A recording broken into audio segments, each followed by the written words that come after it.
So ಹಾಗೆ ಹೇಳಿದಾಗೆ ಇದರ ಬಗ್ಗೆ ಇನ್ಫಾರ್ಮೇಷನ್ ಪಡೆಯುವ. ಅದರ ಮುಂಚೆ ಇಲ್ಲಿ ಒಂದು ಲೊಕೇಶನ್ ನೋಡಿ, ಸಾಕಾಗಿದೆ ಗ್ರೀನರಿಯಾಗಿ.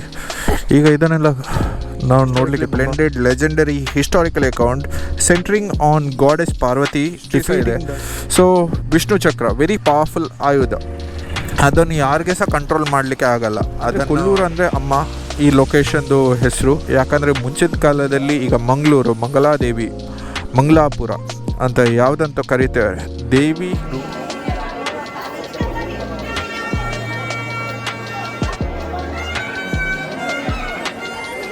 ಮುಂಚೆ ಆದರೆ ಬೇರೆ ಕಡೆ ಬ್ಯಾಗಿಟ್ಟು ಬರಬೇಕಾಗತ್ತೆ. ಈಗ ಇಲ್ಲಿ ಒಂದೆಷ್ಟು 10 ರೂಪಾಯಿ ಕೊಟ್ಟು ಬ್ಯಾಗಿಟ್ಟು.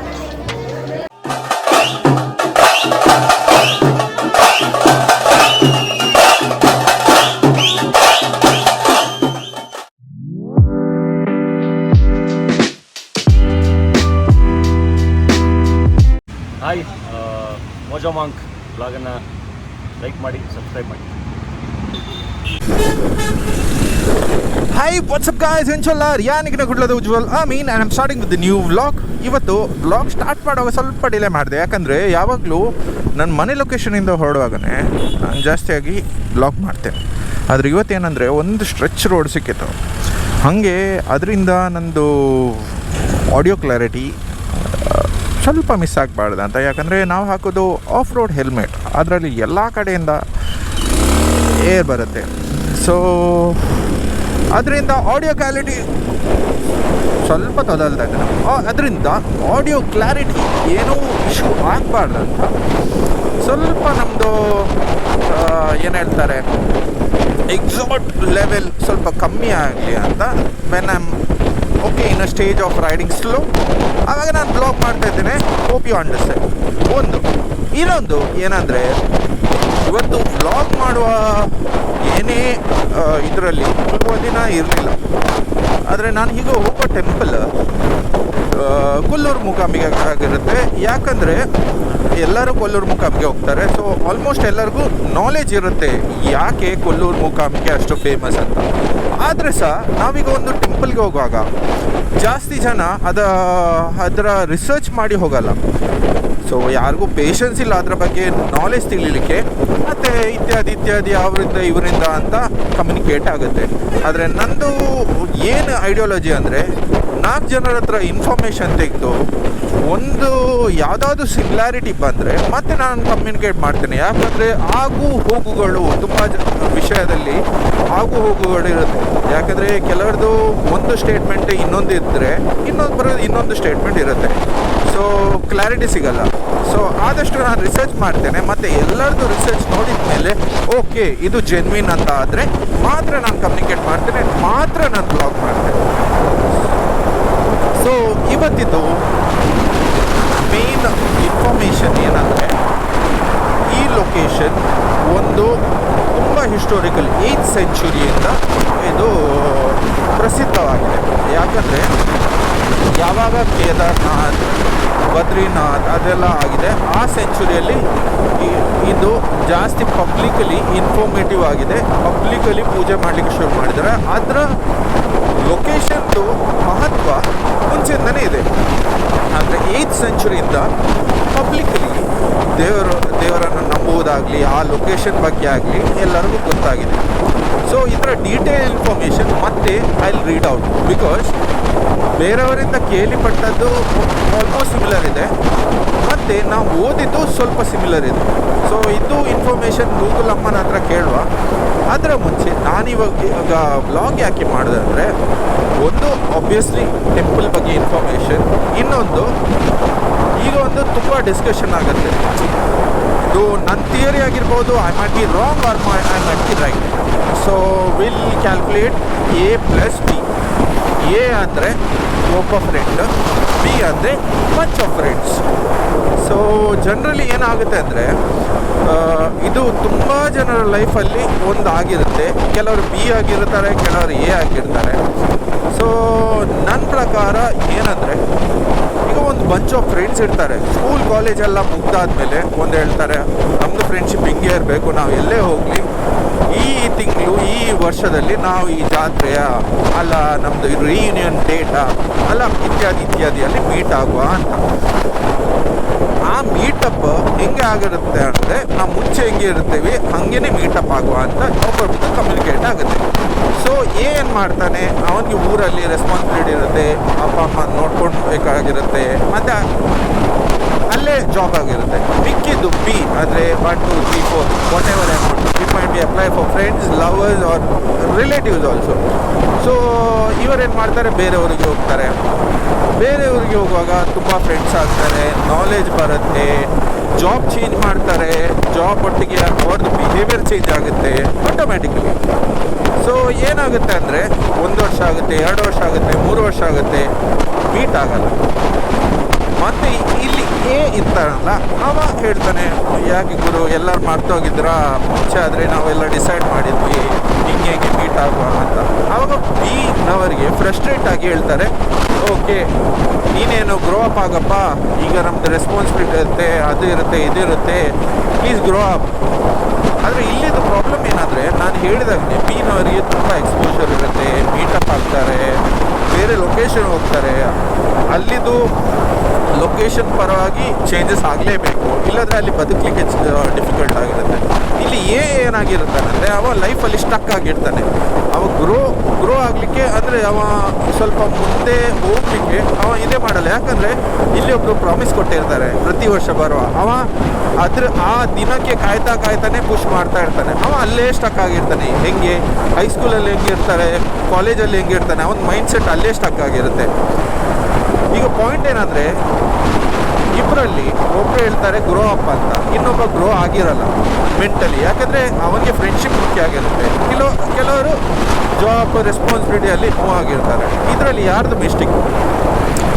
ಸೊ ನನ್ನ ಪ್ರಕಾರ ಕೇಳೋದಾದರೆ ಇಬ್ಬರದ್ದು ಮಿಸ್ಟೇಕ್ ಅಲ್ಲ. ಯಾಕಂದರೆ ಒಬ್ಬ ಇಮೋಷ್ನಲಿ ಆಗಿ ಕನೆಕ್ಟ್ ಆಗಿರ್ತಾನೆ, ಇನ್ನೊಬ್ಬ ರೆಸ್ಪಾನ್ಸಿಬಿಲಿಟಿ, ಅದು ಸಹ ಇಮೋಷ್ನಲ್ ಅಂತ ಹೇಳ್ಬೋದು, ಆದರೆ ರೆಸ್ಪಾನ್ಸಿಬಿಲಿಟಿ ಅಂದಾಗ ಪ್ರಾಕ್ಟಿಕಲ್ ಆಗಿರ್ತಾರೆ. ಸೊ ಪ್ರಾಕ್ಟಿಕಲ್ ಆಗಿದ್ದ ಸಹ ಅವತ್ತು ಸಹ ಏನು ಮಿಸ್ಟೇಕ್ ಇಲ್ಲ ಅಂತ ನಾನು ಹೇಳ್ತೇನೆ. ಆದರೆ ಈ ಫ್ರೆಂಡ್ಶಿಪ್ಪಲ್ಲಿ ಇಲ್ಲ ರಿಲೇಷನ್ಶಿಪ್ಪಲ್ಲಿ ಆ ಫ್ಯಾಮಿಲಿ ಬೌಂಡ್ರೀಸಲ್ಲಿ ನೋಡಬೇಕಾದ್ರೆ ನಾವು ಯಾವಾಗಲೂ ಥಿಂಕ್ ಮಾಡ್ತೀವಿ ಬಿ ಅವರು ತುಂಬ ಮಿಸ್ಟೇಕ್ ಮಾಡ್ತಾರೆ ಹಾಗೆ ಹಿಂಗೆ ಅಂತ. ಆದರೆ ಲೈಫ್ ಯಾವಾಗಲೂ ಹಾಗೆ ಇರಲ್ಲ. ಯಾಕಂದರೆ ನನ್ನ ಪ್ರಕಾರ ಕೇಳೋದಾದರೆ ಯಾವಾಗಲೂ ಲೈಫ್ ಸ್ಟ್ಯಾಗ್ನೆಟ್ ಆಗಿರಾಗಲ್ಲ. ನಾವು ಒಂದೊಂದು ಹಂತದಲ್ಲಿ ಮೇಲೆ ಹೋಗಲೇಬೇಕಾಗಿರುತ್ತೆ. ಅದಕ್ಕೆ ನಾನು ಒಂದೇ ಒಂದು ಹೇಳ್ತೇನೆ, ಎಲ್ಲರೂ ಒಂದೇ ಥರ ಪ್ರಾಕ್ಟಿಕಲ್ ಆಗಿ ಥಿಂಕ್ ಮಾಡಲ್ಲ, ಕೆಲವರು ಇಮೋಷ್ನಲ್ ಆಗಿರುತ್ತೆ. ಅದಕ್ಕೆ ನಾನು ಒಂದೇ ಒಂದು ಹೇಳೋದೇನೆಂದರೆ, ಯಾವಾಗ ಏನು ಪ್ರಾಮಿಸನ್ನು ನಮಗೆ ಫುಲ್ಫಿಲ್ ಮಾಡೋಕ್ಕಾಗಲ್ಲ ಆ ಪ್ರಾಮಿಸನ್ನು ಮಾಡಲೇಬಾರ್ದು. ಯಾಕಂದರೆ ನಾವು ಯಾವಾಗಲೂ ಒಬ್ರಿಗೆ ಹೋಪ್ ಕೊಟ್ಟಿರುವಾಗ ಈ ಪ್ರಾಮಿಸ್ ನಾನು ಈ ಟೈಮಲ್ಲಿ ಫುಲ್ಫಿಲ್ ಮಾಡ್ತೀನಿ, ಈ ಟೈಮಲ್ಲಿ ಮಾಡ್ತೀನಿ, ಹಾಗೆ ಹೀಗೆ ಅಂತ ಹೇಳಿದರೆ ಅವರು ಆ ಡೆಲಿಮದಲ್ಲಿ ಇರ್ತಾರೆ, ಇದು ಹಾಗೇ ಆಗುತ್ತೆ ಅಂತ. ಒಬ್ಬೊಂದು ಮಾತಿಗೆ ತುಂಬ ಇಂಪಾರ್ಟೆಂಟ್ ಇರುತ್ತೆ. ಅದಕ್ಕೆ ನಿಮ್ಮ ಮಾತಿಗೆ ಇಂಪಾರ್ಟೆನ್ಸ್ ಇರಬೇಕಾದ್ರೆ ಫೇಕ್ ಪ್ರಾಮಿಸಸ್ ಮಾಡಬೇಡಿ. ಯಾಕಂದರೆ ನನ್ನ ಹತ್ರ ಯಾರಾದರೂ ಕೇಳಿದರೆ, basically I don't like to go to any family functions or marriages or any of my friends marriages, ಏನೇ ಇರಲಿ ನನಗೆ ಹೋಗ್ಲಿಕ್ಕೆ ಇಷ್ಟ ಇಲ್ಲ. ಅವ್ರಿಗೆ ಬೇಸರ ಆಗಬಾರ್ದಂತ ಜಾಸ್ತಿಯಾಗಿ ನಾನು ಎಸ್ ಅಂತ ಹೇಳಲಿಕ್ಕೆ ಹೋಗಲ್ಲ. ನೋಡೋಣ, ಶೂರ್ ಇಲ್ಲ, ಒಮ್ಮೆಲೆ 50% ನಾನು ಅವ್ರದ್ದು ನನ್ನ ಮೇಲೆ ಇರುವ ಭರವಸೆಯನ್ನು ಬಿಟ್ಟುಬಿಡ್ತೇನೆ. ಯಾಕಂದರೆ ಆ ದಿನ ನಾನು ಬರಲಿಕ್ಕೆ ಆಗಲ್ಲ, ಶೂರ್ ಇಲ್ಲ. ಯಾಕೆ ಡೈರೆಕ್ಟಾಗಿ ಬ್ಲಂಟಾಗಿ ಹೇಳಲಿದ್ರೆ ನಾನು ತುಂಬ ಪ್ರಾಕ್ಟಿಕಲ್ ಆಗ್ತೀನಿ. ಅವ್ರಿಗೆ ಹೇಳ್ತೇನೆ ನಾನು ಬರೋದೇ ಇಲ್ಲ ಅಂತ. ಆವಾಗ ಅವ್ರಿಗೆ ಇನ್ನೊಂದಾಗುತ್ತೆ, ಇವನೇನಪ್ಪ ಸ್ಟ್ರೈಟಾಗಿ ಹೇಳ್ತಾನೆ. ಹ್ಯೂಮನ್ಸ್ ಸ್ಟ್ರೈಟಾಗಿ ಯಾವುದೇ ಒಂದು ಆನ್ಸರನ್ನು ತೊಗೊಳ್ಳಿಕ್ಕೆ ರೆಡಿ ಇರಲ್ಲ. ಸೊ ಸ್ಟ್ರೈಟಾಗಿ ಹೇಳುವ ಐ ಆಮ್ ನಾಟ್ ಶೂರ್, ಬರ್ಬೋದು ಇಲ್ಲ ಬರದೇನೇ ಇರ್ಬೋದು ಅಂತ ಒಂದು ಕನ್ಫರ್ಮೇಷನ್ ಕೊಟ್ಟರೆ, so they will not expect anything from. So ಲೈಫಲ್ಲಿ ಯಾವಾಗಲೂ ಪ್ರಾಮಿಸ್ ಕೊಡೋದಾದರೆ ನಮಗೆ ಅದನ್ನು ಫುಲ್ಫಿಲ್ ಮಾಡೋಕ್ಕಾಗುತ್ತೋ ಅಂತ ನೋಡಬೇಕು. ಆಗದಿದ್ದರೆ ಫಸ್ಟೇ ಹೇಳಿಬಿಡ್ಬೇಕು, ನಮಗೆ ಆಗಲ್ಲ ಗುರುವೇ ಅಂತ. ಯಾಕಂದರೆ ಇದೇ ಲೈಫ್ ಹ್ಯಾಕ್ಸ್. ಯಾಕಂದರೆ ನಾವು ಒಂದೊಂದು ಚಿಕ್ಕ ಪ್ರಾಮಿಸಲ್ಲಿ ಏನಾಗುತ್ತೆ ಅಂತ ಥಿಂಕ್ ಮಾಡ್ತೀವಿ. ಆ ಒಂದು ಪ್ರಾಮಿಸ್ ನಮಗೆ ಸಹ ಗಿಲ್ಟ್ ಆಗಿರುತ್ತೆ ಒಂದು, ಮತ್ತು ಇನ್ನೊಬ್ಬರದ್ದು ಲೈಫ್ ನಮ್ಮ ಪ್ರಾಮಿಸಲ್ಲಿ ಡಿಪೆಂಡ್ ಆಗಿರುತ್ತೆ. ಅದು again I will tell you, relation, friendship ಅವ್ರ ನಮ್ಮ ಫ್ಯಾಮಿಲಿ ಒಳಗೇನೆ ಆಗಿರ್ತೀವಿ. ಯಾವುದೇ ಇರಲಿ, ನಾವು ಒಂದು ಕನ್ಫರ್ಮೇಷನ್ ಕನ್ಫರ್ಮೇಷನ್ ಅಂತೂ ಕೊಡಬಾರ್ದು. ಕನ್ಫರ್ಮೇಷನ್ ಕೊಡುವ ಥರ ಇದ್ದರೆ ಕೊಡಿ, ಇಲ್ಲದ್ರೆ ಕೊಡಬೇಡಿ ಅಂತ ಹೇಳಿ. ಯಾಕಂದರೆ ಇದು ರೀಸೆಂಟ್ ಇನ್ಸಿಡೆಂಟ್ ಆಗಿದೆ. ಒಬ್ಬರ ಹತ್ರ ಡಿಸ್ಕಸ್ ಮಾಡುವಾಗ ನಂದು ಐಡಿಯಾಲಜಿ ಹೇಳಿಬಿಟ್ಟೆ. ಆದರೆ ಯಾರು ಇದನ್ನು ರಿಯಾಲಿಟಿಗೆ ಹೋಲಿಸಲ್ಲ, ನಾನು ಹೋಲಿಸ್ತೇನೆ, ಅದಕ್ಕೋಸ್ಕರ ಹೇಳ್ತಾ ಇದ್ದೇನೆ. ಆದರೆ ಮಾಡಿ, ಇದರಲ್ಲಿ ಒಬ್ಬರು ಯಾರಾದರೂ ಪರ್ಸೆಂಟೇಜ್ ಯಾರಾದರೂ ಚೇಂಜ್ ಆದರೆ ನಂದು ವ್ಯೂಸ್ ಅಂತೂ ಜಾಸ್ತಿ ಹೋಗಲ್ಲ, 30ರಿಂದ 100 ವ್ಯೂಸ್ ಹೋಗುತ್ತೆ. ಅದರಲ್ಲಿ ಒಬ್ಬರಾದರೂ ನಾನು ಹೇಳೋ ಸ್ಟೇಟ್ಮೆಂಟ್ ಥರ ಒಂದು ಲೈಫನ್ನು ಲೀಡ್ ಮಾಡಿದರೆ ಅಟ್ಲೀಸ್ಟ್ ಒಂದು 5-6 ಜನದ ಲೈಫ್ ಉಳಿತದೆ. ಅದೇ ನಾನು ಹೇಳೋದು. ಹಾಗೆ ಬ್ಯಾಕ್ ಟು ಟ್ರಿಪ್ಪಿಗೆ ಬರೋ ವೆದರ್ ಕಂಡೀಷನ್ ಅಷ್ಟೇನು ಬಿಸಿಲಿಲ್ಲ. ಓಕೆ, ನಾನು ರೈಡಿಂಗ್ ಗೇರ್ಸ್ ಹಾಕಲಿಲ್ಲ, ಯಾಕಂದರೆ ನನ್ನ ಹತ್ರ ಇರೋದು off roading bike Kawasaki KLX 230. ಇದರಲ್ಲಿ ನಮಗೆ off roading trails, shoes, boots ಎಲ್ಲ ಇದೆ. ಅದಕ್ಕೆ ಎಲ್ಲ ಸೆಟಪ್ಗೆ ಒಂದು ಚೀಪೆಸ್ಟ್ ರೈಡಿಂಗ್ ಗೇರ್ಸ್ ಅಂತ ಅಂದರೆ ಅದಕ್ಕೆ 1-1.5 ಲಕ್ಷ ತನಕ ಆಗುತ್ತೆ. ಬೂಟ್ಸಿಗೆ 33,000 ಇದೆ ಚೀಪೆಸ್ಟ್ ಒಂದು. ಸೊ ಅದಕ್ಕೆಲ್ಲ ನನಗೆ ಇನ್ವೆಸ್ಟ್ ಮಾಡಲಿಕ್ಕೆ ಆಗಲ್ಲ. ಸೊ ಹಾಗಂತ ಸೇಫ್ಟಿಯಲ್ಲಿ ನೋಡೋದಿಲ್ಲ ಅಂತ ಹೇಳಲಿಕ್ಕಾಗಲ್ಲ. ನನ್ನ ಹತ್ರ ಇರೋದು TSGದು jacket. It is a sport jacket. ಅದರಲ್ಲಿ ಕಂಫರ್ಟೇಬಲ್ ಆಗಲ್ಲ, ಯಾಕಂದರೆ ನಾನು ಹಿಂಗೆ ಕೂತ್ಕೊಳ್ಬೇಕು, ಕೈಯನ್ನು ಫುಲ್ಲು ಸ್ಟ್ರೆಚ್ ಮಾಡಿ. ಆದರೆ ಆಫ್ ರೋಡಿಗೆ ಬೇಕಿದ್ದು ಅದು bent, move forward. So aerodynamics ಅಂತ ಸಹ ಹೇಳ್ಬೋದು. ಅದಕ್ಕೋಸ್ಕರ ನನ್ನ ಹತ್ರ ಗೇರ್ಸ್ ಇಲ್ಲ. ಸೊ ಗೇರ್ಸ್ ಇಲ್ಲದ ಕಾರಣದಿಂದ ಆದಷ್ಟು ಮಿನಿಮಲ್ ಸ್ಪೀಡ್ ಒಂದು 60ಯಲ್ಲಿ ಹೋಗ್ತಾ ಇದ್ದೇನೆ, ಯಾಕಂದರೆ ನನ್ನ ಸೇಫ್ಟಿಗೋಸ್ಕರ. ಸೇಫ್ಟಿ ಯಾವಾಗಲೂ ನೋಡ್ಕೊಳ್ಳಿ. ಹೆಲ್ಮೆಟ್ ಒಂದು ಒಳ್ಳೆ ಕ್ವಾಲಿಟಿದ ಹೆಲ್ಮೆಟ್ ಇದೆ, ಅದರಿಂದ ತಲೆ ಒಂದು ಉಳಿಬೋದು, ಬಾಡಿ ಉಳಿತಾ ಇಲ್ಲೋ ಅಂತ ಗೊತ್ತಿಲ್ಲ. ಆದರೆ ಯಾವಾಗ ಒಂದು ಸ್ವಲ್ಪ ದುಡ್ಡು ಬರುತ್ತೋ ಫಸ್ಟ್ ತೊಗೊಳ್ಳೋದೆ ಗೇರ್ಸ್. ಬೇರೆ ಗ್ಯಾಜೆಟ್ಸ್ ಬದಲು ಫಸ್ಟ್ ತೊಗೊಳ್ಳೋದು ಗೇರ್ಸ್. ಅದಕ್ಕೆ ನಾನು ಯಾರಿಗೂ ಸಜೆಸ್ಟ್ ಮಾಡಲ್ಲ ಗೇರ್ಸ್ ಹಾಕದೆ ರೈಡ್ ಮಾಡಿ ಅಂತ. ನಾನು ಯಾವಾಗಲೂ ಹೇಳೋದು ಗೇರ್ಸ್ ಹಾಕ್ಕೊಂಡೇ ರೈಡ್ ಮಾಡಿ. ಯಾಕಂದರೆ ನೀವು ಪರ್ಟಿಕ್ಯುಲರ್ ಆಗಿ ಓಕೆ ನಾನು ಸೇಫ್ ಆಗಿರ್ತೇನೆ, ನಾನು ಒಂದೇ ಲೇನಲ್ಲಿ ಹೋಗ್ತೇನೆ, ನಾನು ಸೈಡಲ್ಲಿ ಹೋಗ್ತೇನೆ, ಸ್ಲೋ ಝೋನಲ್ಲಿ ಹೋಗ್ತೇನೆ, ಅಂದರೆ ರೈಟ್ ಆದರೆ ಫಾಸ್ಟ್ ಝೋನ್, ಲೆಫ್ಟ್ ಆದರೆ ಸ್ಲೋ ಝೋನ್. ನಾವು ಸರಿಯಾಗಿ ಹೋದ್ರು ಸಹ ಆಪೋಸಿಟ್ನವ ಯಾವ ಮೈಂಡ್ಸೆಟ್ಟಲ್ಲಿ ಇರ್ತಾನೆ, ಅವನ ಮನೆಯಲ್ಲಿ ಯಾವುದೋ ಟೆನ್ಷನಲ್ಲಿ ಇರ್ತಾನೆ, ಅದರಲ್ಲಿ ಡ್ರೈವ್ ಮಾಡ್ತಾನೆ, he will not have a full concentration on the roads. So ಅದಕ್ಕೋಸ್ಕರ ಸ್ವಲ್ಪ ಪ್ರಾಬ್ಲಮ್ ಆಗ್ಬೋದು. ಸೊ ಆದಷ್ಟು ರೈಡಿಂಗ್ ಗೇರ್ಸ್ ಹಾಕಿ ರೈಡ್ ಮಾಡಿ, ಅದನ್ನೇ ಗೈಡ್ ಮಾಡ್ತೇನೆ. I am not so good enough ಅಂದರೆ ನಾನು ರೂಲ್ಸ್ ಫಾಲೋ ಮಾಡಿ ಬೇರೆಯವ್ರಿಗೆ ರೂಲ್ಸ್ ಫಾಲೋ ಮಾಡಿ ಅಂತ ಹೇಳ್ತೇನೆ ಅಂತ ತಿಳ್ಕೊಳ್ಬೇಡಿ. ನಾನು ರೂಲ್ಸ್ ಫಾಲೋ ಮಾಡಲಿಕ್ಕೆ ಟ್ರೈ ಮಾಡ್ತೇನೆ, ಆದರೆ ನಂದು ಫಿನಾನ್ಷಿಯಲ್ ಕಂಡೀಷನ್ ಅಷ್ಟೇನು ಒಳ್ಳೆಯದಿಲ್ಲ. ಅದಕ್ಕೋಸ್ಕರ ನಾನು ರೈಡಿಂಗ್ ಗೇರ್ಸ್ ಈಗಷ್ಟೇ ತೊಗೊಳ್ಲಿಕ್ಕೆ ಆಗಲ್ಲ. ಮತ್ತು ಇದ್ದ ರೈಡಿಂಗ್ ಗೇರ್ಸ್ ಅದನ್ನು ಹಾಕಿ ರೈಡ್ ಮಾಡಲಿಕ್ಕೆ ಕಂಫರ್ಟೇಬಲ್ ಆಗಲ್ಲ. ಅದಕ್ಕೋಸ್ಕರ ನಾನು ಆದಷ್ಟು ಸೇಫ್ ಮೋಡಲ್ಲಿ ಹೋಗ್ತೇನೆ. ಸೊ ಕೊಲ್ಲೂರು ಮುಕಾಮಿಗೆ ಬಗ್ಗೆ ಇನ್ಫಾರ್ಮೇಷನ್ ಮುಂದೆ ಕೊಡ್ತೇನೆ. ಸೊ ಅಲ್ಲಿ ತನಕ ನಾನು ರೈಡ್ ಎಂಜಾಯ್ ಮಾಡ್ತೇನೆ. ಇಲ್ಲಿ ಈಗ ಟ್ವಿಸ್ಟ್ ಆ್ಯಂಡ್ ಟರ್ನ್ಸ್ ಇರುತ್ತೆ, ಆದಷ್ಟು ನಾನು ಸೇಫಾಗಿರ್ತೇನೆ. ಸೊ ನಿಮಗೆ ವ್ಲಾಗ್ ಡೆಫಿನೆಟ್ಲಿ ಇಷ್ಟ ಆಗ್ತೇನೆ, ಇನ್ಫಾರ್ಮೇಷನ್ ಡೆಫಿನೆಟ್ಲಿ ಇಷ್ಟ ಆಗುತ್ತೆ ಅಂತ ನಾನು ಗ್ಯಾರಂಟೀಡ್ ಆಗಿ ಹೇಳ್ತೇನೆ. So stay tuned. ಏನಂದರೆ ಬಿಸಿಲಿಲ್ಲ, ಜಾಸ್ತಿ ಚಳಿ ಇಲ್ಲ, ಆದರೆ ಪ್ರಾಬ್ಲಮ್ ಇಂಥವ್ರು ಒಂದು ಲೇನ್ ಮ್ಯಾನೇಜ್ ಮಾಡಲ್ಲ. ಯಾಕಂದರೆ ಸ್ಲೋ ಲೇನ್, ಫಾಸ್ಟ್ ಲೇನ್ ಏನಂತ ಗೊತ್ತಿಲ್ಲ. ಸೊ ನಾನು ಯಾವಾಗಲೂ ಎಲ್ಲರಿಗೂ ಹೇಳ್ತಿರ್ತೇನೆ, ಸೈಡಿದು ಒಂದು ಬಾರ್ಡರ್ ಲೈನ್ ಇರುತ್ತಲ್ಲ, ಅದು ಪೆಡಿಸ್ಟ್ರಿಯನ್ ಅಂತ. ಯಾರು ನಡ್ಕೊಂಡು ಹೋಗ್ತಾರೆ, ಯಾರು ಸೈಕಲಲ್ಲಿ ಹೋಗ್ತಾರೆ ಅವರಿಗೆ ನಡುವಲ್ಲಿ ಸ್ಟ್ರೀಟ್ ಒಂದು ಲೈನ್ ಹಾಕಿದರೆ, ಸ್ಟ್ರೀಟ್ ಜನರಲಿ ಒಂದು ಹಾಕಲ್ಲ, 2 ಹಾಕ್ತಾರೆ. That means you are not suppose to overtake ಅಂತ. ಅದು ಡಬಲ್ ಲೈನ್ ಹಾಕ್ತಾರಲ್ಲ. ಈಗ ಜಾಸ್ತಿ ಕಡೆಯಲ್ಲಿ ನಾನು ಆಂಧ್ರ ಸೈಡಲ್ಲೆಲ್ಲ ನೋಡಿದರೆ ಎಲ್ಲೋ ಲೈನ್ ಹಾಕಿರ್ತಾರೆ. ಕೇರ್ಫುಲ್ ಆಗಿರಿ. ಇಂಥ ಒಂದೊಂದೊಂದೊಂದು ಗ್ಯಾಪ್ ಕೊಟ್ಟು ಹಾಕ್ತಾರಲ್ಲ, ದ್ಯಾಟ್ ಮೀನ್ಸ್ ನಿಮಗೆ ಮುಂದೆದು ಕಂಡೀಷನ್ ನೋಡಿ ಲೆಫ್ಟಿಂದ ಈ ಸೈಡಿಂದ ನೀವು ಓವರ್ಟೇಕ್ ಮಾಡೋಂಗಿಲ್ಲ, ರೈಟಿಂದ ಓವರ್ಟೇಕ್ ಮಾಡ್ಬೋದು.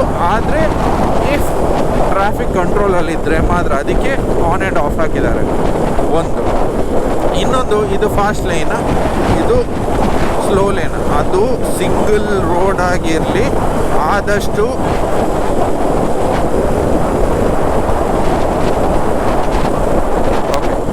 ಸೊ ಆದಷ್ಟು ಸಿಂಗಲ್ ರೋಡ್ ಆಗಲಿ, ಡಬಲ್ ರೋಡ್ ಆಗಿರಲಿ, 4 ಲೇನ್ ಆಗಿರಲಿ, ಯಾವುದೇ ಆಗಿರಲಿ, ಅದರಲ್ಲಿ ರೈಟ್ ಸೈಡ್ ಯಾವಾಗಲೂ ಸ್ಪೀಡ್ ಲೇನ್, ಲೆಫ್ಟ್ ಸೈಡ್ ಯಾವಾಗಲೂ ಸ್ಲೋ ಲೇನ್.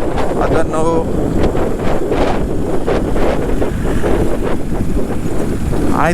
ಆಯಿತು ಮೇಡಮ್. ಸೊ ಆದಷ್ಟು ಇದನ್ನು ಮೇಂಟೈನ್ ಮಾಡಿ, ಎಲ್ಲರಿಗೂ ಅದನ್ನು ಹೇಳ್ತಾ ಇರ್ತಾರೆ. ಬಾಯ್. ಸೊ ಹಾಗೆ ಹೇಳಿದಾಗೆ ಇದರ ಬಗ್ಗೆ ಇನ್ಫಾರ್ಮೇಷನ್ ಪಡೆಯುವ. ಅದರ ಮುಂಚೆ ಇಲ್ಲಿ ಒಂದು ಲೊಕೇಶನ್ ನೋಡಿ, ಸಾಕಾಗಿದೆ ಗ್ರೀನರಿಯಾಗಿ.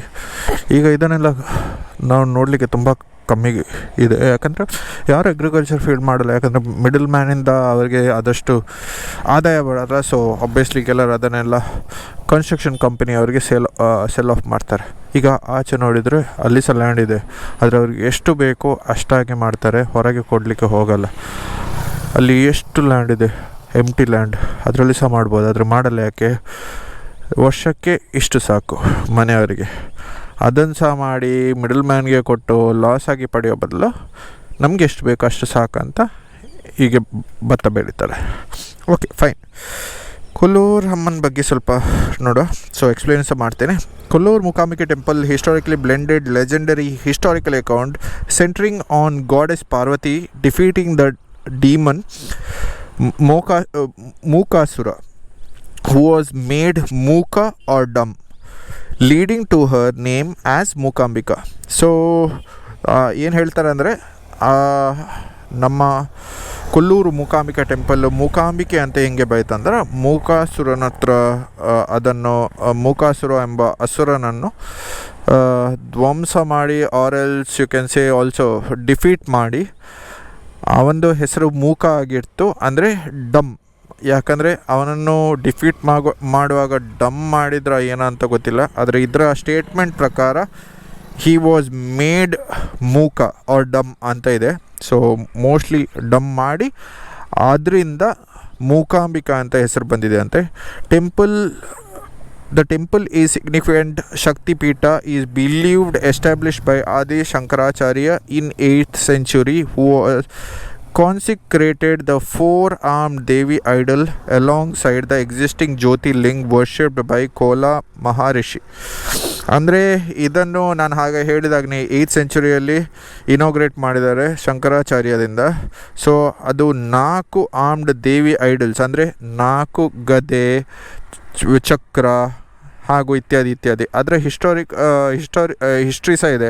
ಸೊ ವಿಷ್ಣು ಚಕ್ರ ವೆರಿ ಪವರ್ಫುಲ್ ಆಯುಧ, ಅದನ್ನು ಯಾರಿಗೆ ಸಹ ಕಂಟ್ರೋಲ್ ಮಾಡಲಿಕ್ಕೆ ಆಗಲ್ಲ. ಅದನ್ನು ಕೃಷ್ಣನ ಹತ್ರ ಇರುತ್ತೆ, ಅದನ್ನು ಕಂಟ್ರೋಲ್ ಮಾಡಲಿಕ್ಕೆ ಆಗಲ್ಲ.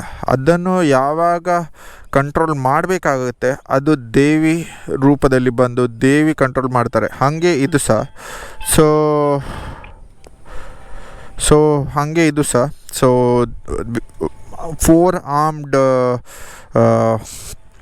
ಪಾರ್ವತಿ ಮೂರ್ತಿ ವಿತ್ ದ ಜ್ಯೋತಿರ್ಲಿಂಗ, ಅಂದರೆ ಯಾವುದು ಲಿಂಗದಲ್ಲಿ ಅದು 4-armed ದೇವಿ ಐಡಲ್ ಇದೆ ಅಂತ.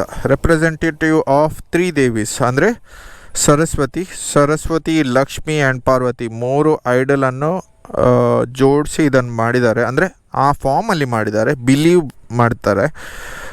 Prioritizing the ancient king like Nagara rules, making the revealed pilgrimage site.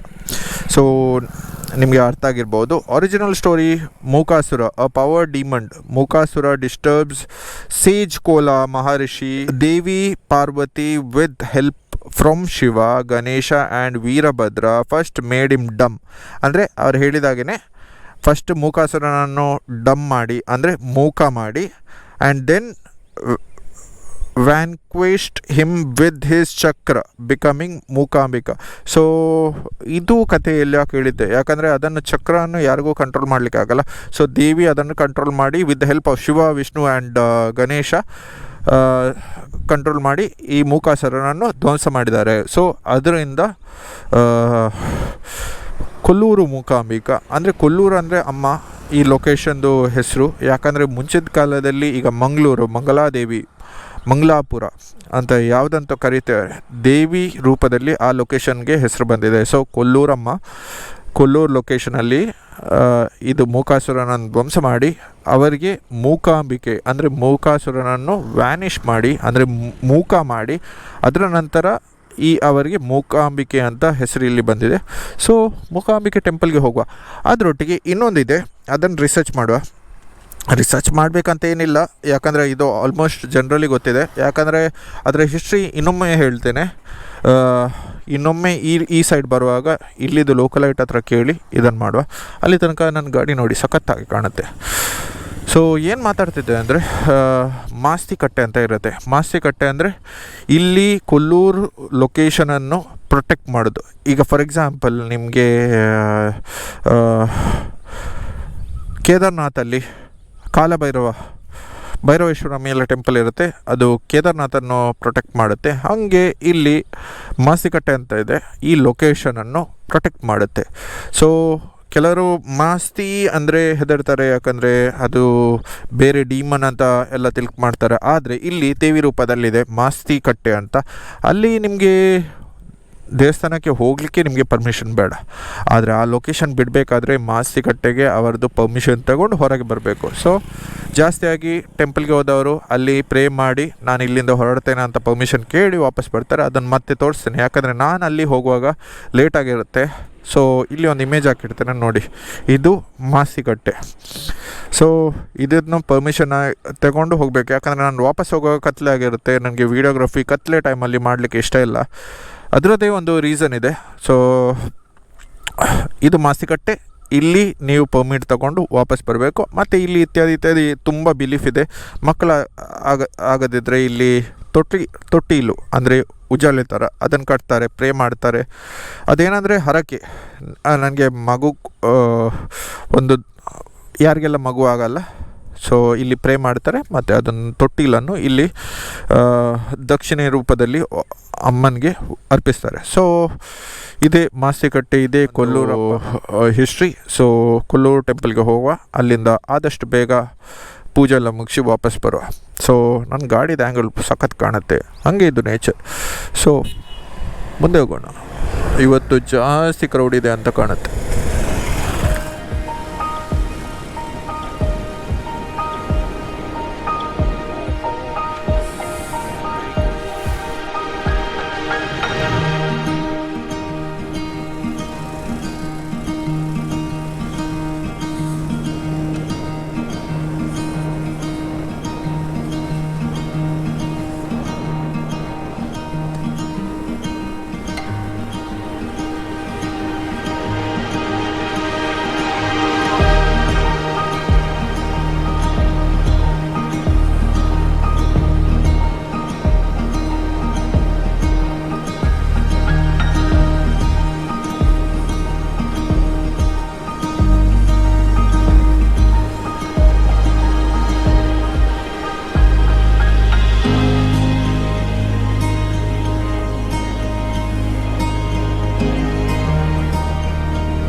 Entering Kollur Mookambike ದೇವಸ್ಥಾನ. ಸೊ ಇಲ್ಲಿ ಸ್ವಲ್ಪ ಮುಂದೆ ಹೋಗುವಾಗಲೇ ಲೆಫ್ಟ್ ಸೈಡಲ್ಲಿ ಮಾಸ್ತಿಕಟ್ಟೆ ಸಿಗುತ್ತೆ. ಸೊ ದ್ವಾರಗಿಂತ ಸ್ವಲ್ಪ ಮುಂದೆ. ಸೊ ಇಲ್ಲಿ ಬಂದರೆ ಮಾಸ್ತಿಕಟ್ಟೆ ಇದೆ. ಸೊ ಇಲ್ಲಿ ನೋಡಿರ್ಬೋದು. ಸೊ ಇದಕ್ಕೆ ಮಾಸ್ತಿಕಟ್ಟೆ ಅಂತ ಹೇಳ್ತಾರೆ. ನಾನು ಈಚೆ ಬರುವಾಗ ರಾತ್ರಿ ಆಗ್ಬೋದು. ಸೊ ಆವಾಗ ವಿಡಿಯೋ ಮಾಡೋದು ಸರಿಯಾಗಲ್ಲ, ಮಾಡಬಾರ್ದು ಆ್ಯಕ್ಚುಲಿ. ಬೇಸಿಕಲಿ ರಾತ್ರಿ ಹೊತ್ತು ಮಾಸ್ತಿಕಟ್ಟೆಯಲ್ಲಿ ವೀಡಿಯೋ ಮಾಡಬಾರ್ದು ಅಂತ ಹೇಳ್ತಾರೆ. ಅಂದರೆ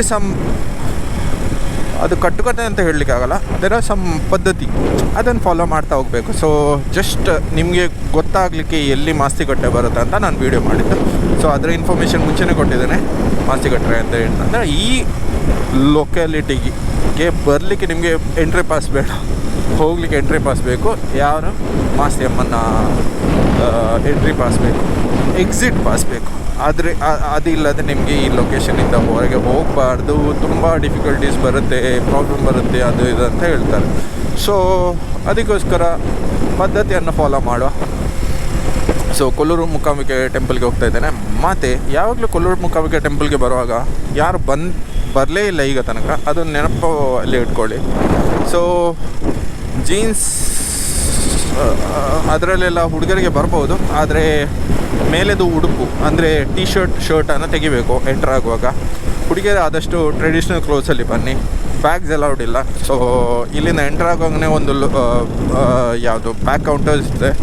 ಸ್ವಲ್ಪ ದೇವಸ್ಥಾನಕ್ಕಿಂತ ಸ್ವಲ್ಪ ಒಂದು ದೇವಸ್ಥಾನದ ಎಂಟ್ರಿಯಿಂದ ಟೆಂಪಲ್ ದ್ವಾರದಿಂದ, ಅಂದರೆ ಆ್ಯಕ್ಚುಲ್ ಟೆಂಪಲ್ ದ್ವಾರದಿಂದ ಸ್ವಲ್ಪ 100 ಮೀಟರ್ಸ್ ಹಿಂದೆ ಇದೆ, ಅಲ್ಲಿ ಬ್ಯಾಗ್ ಅನ್ನಿಡಿ. ಸೊ ಲೆಫ್ಟ್ ಸೈಡಿಂದ ಹೋದರೆ ನಿಮಗೆ ಪಾರ್ಕಿಂಗ್ ಲಾಟ್ ಸಿಗುತ್ತೆ, ಪಾರ್ಕಿಂಗಲ್ಲೇ ಗಾಡಿ ಇಡಿ, ಇಲ್ಲಾಂದರೆ ನಿಮಗೆ ಸುಮ್ಮನೆ ಕೇಸೆಲ್ಲ ಬೀಳುತ್ತೆ. ಸೊ ಇದನ್ನು ಫಾಲೋ ಮಾಡಿ.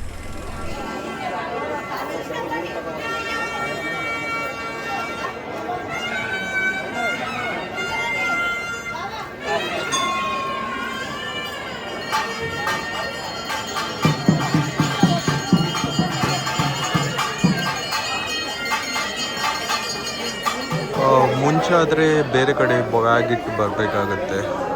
ಈಗ ಇಲ್ಲಿ ಒಂದಿಷ್ಟು 10 ರೂಪಾಯಿ ಕೊಟ್ಟು ಬ್ಯಾಗ್ ಇಡ್ಬೋದು.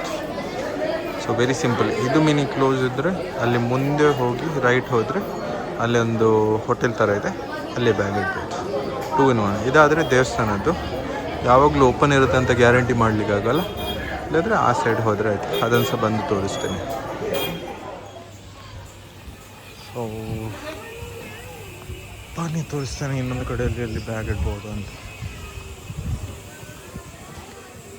ಸೊ ಅಲ್ಲಿ ಒಂದು ದೊಡ್ಡ ಬಿಲ್ಡಿಂಗ್ ಕಾಣುತ್ತಲ್ಲ, ಅಲ್ಲಿಡ್ಬೋದು ಗ್ರೌಂಡ್ ಫ್ಲೋರ್. ಇಲ್ಲಿ ವಾಶ್ರೂಮ್ ಫ್ರೆಶ್ ಅಪ್ ಏನಾದರೂ ಆಗಬೇಕಾದ್ರೆ ಇಲ್ಲಿ ಆಗ್ಬೋದು. ಮತ್ತು ಇಲ್ಲಿ ದೇವ್ರದ್ದು ಅಡ್ಮಿನಿಸ್ಟ್ರೇಟಿವ್ ಆಫೀಸ್. ಸೊ ಇಲ್ಲಿ ಸಹ ರೂಮ್ ಇರಬೇಕು, ಪ್ಲಸ್ ಆಫೀಸ್ ಇದೆ, ಅಲ್ಲೇ ಕೆಳಗೆ ಬ್ಯಾಗ್ ಇಡ್ಬೋದು. ನೇಮ್ ನೋಡ್ಕೊಳ್ಳಿ. ನಾನು ಸುಷ್ಮಾ ಕೆ ರಾವ್. ಮೋಜೋ ಮಾಂಕ್ ವ್ಲಾಗ್ನ ಲೈಕ್ ಮಾಡಿ, ಶೇರ್ ಮಾಡಿ, ಸಬ್ಸ್ಕ್ರೈಬ್ ಮಾಡಿ. Thank you.